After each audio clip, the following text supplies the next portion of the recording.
আসসালামু আলাইকুম। আশা করি সবাই ভালো আছেন। গত টিউটোরিয়ালে আমরা দেখিয়েছিলাম কিভাবে একটা চ্যানেল ক্রিয়েট করতে হয়। আজকে আমরা দেখাবো কিভাবে লোগো এবং ব্যানার অ্যাড করতে হয়। তার জন্য আমাদেরকে প্রথমে কি করতে হবে, লোগো এবং ব্যানার ক্রিয়েট করে নিতে হবে। আমি প্রথমেই যাচ্ছি ক্যানভাতে যাওয়ার পরে আমরা এখানে ক্রিয়েট এ ডিজাইন লেখা আসবে। আমি একটু দেখাই, সেটা হচ্ছে এই যে ক্রিয়েট এ ডিজাইন, এখানে লিখে ইউটিউব লোগো, এই যে চ্যানেল লোগো এবং 800x800 পিক্সেল হবে।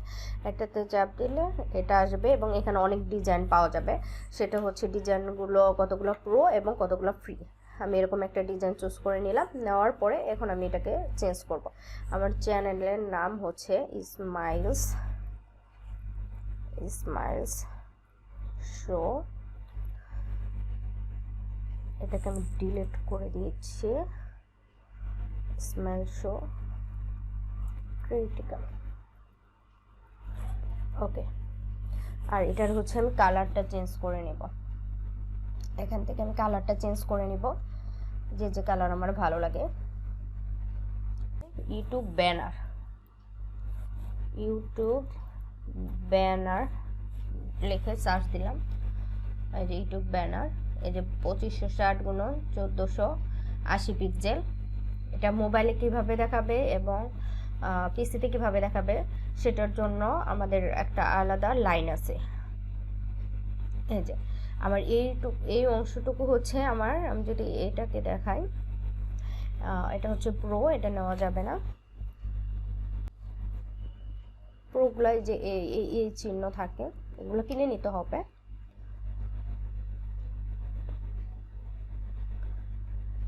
যেগুলো আমার এই চিহ্ন বাদ দিয়েছে সেগুলো আমি নিতে পারবো। ব্যানার চুজ করে নিয়েছি এবং এটার সাথে কালার ম্যাচিং করে আমি আমার লোগোটাকে ঠিক করে নিয়েছি।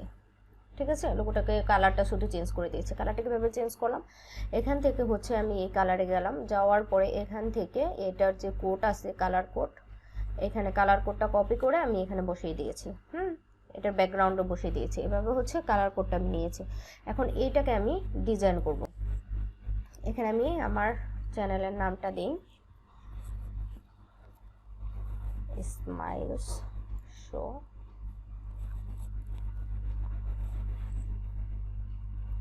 Backspace critical. ওকে, এটা হচ্ছে আমার চ্যানেলের নেম। এটাকে হচ্ছে আমি একটু ছোট করে নেব।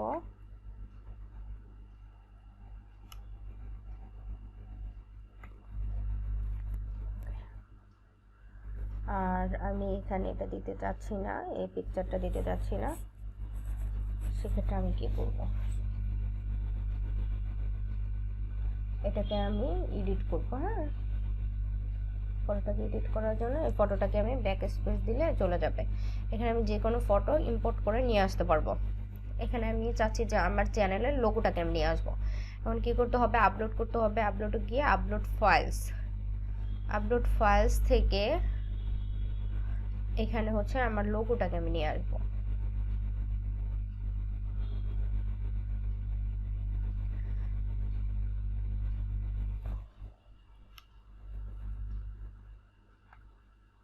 ওকে, এখানে আমার লোগোটাকে নিয়ে আসলাম। আমি আর কোনো কিছু করতে চাচ্ছি না, কিন্তু আমি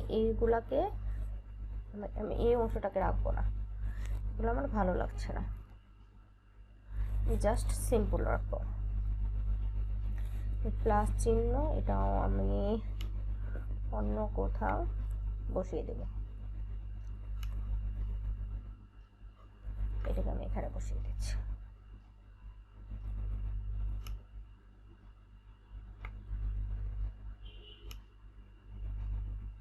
ওকে, তাহলে আমার একটু অন্যরকম ডিজাইন হয়ে গেল। তো আমি এটাকে সেভ করে নিয়েছি, নিয়ে এটার আমি জেপিজি ফর্মটা ডাউনলোড করে নিচ্ছি। পিএনজি ফর্ম কিন্তু আমরা ডাউনলোড করব না। পিএনজি ফর্ম ডাউনলোড করলে তাহলে কিন্তু আমরা কি করতে পারবো না, আমরা হচ্ছে এসইওটা করতে পারবো না। আজকে আমরা লোগো এবং ব্যানার ডিজাইনটাই দেখব। আমরা সামনের ক্লাসে কিভাবে এসইও করতে হয় সেটা দেখব এবং আমরা আমাদের স্মাইল শো ক্রিটিক্যাল ইউটিউব চ্যানেলে এটা হচ্ছে আমরা আপলোড করব। ধন্যবাদ সবাইকে।